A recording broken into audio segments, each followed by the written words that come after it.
Novi Sad.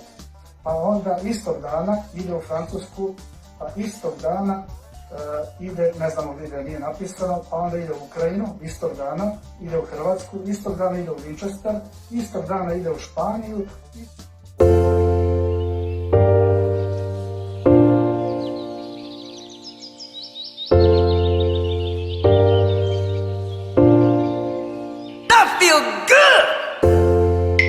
Govori istinu.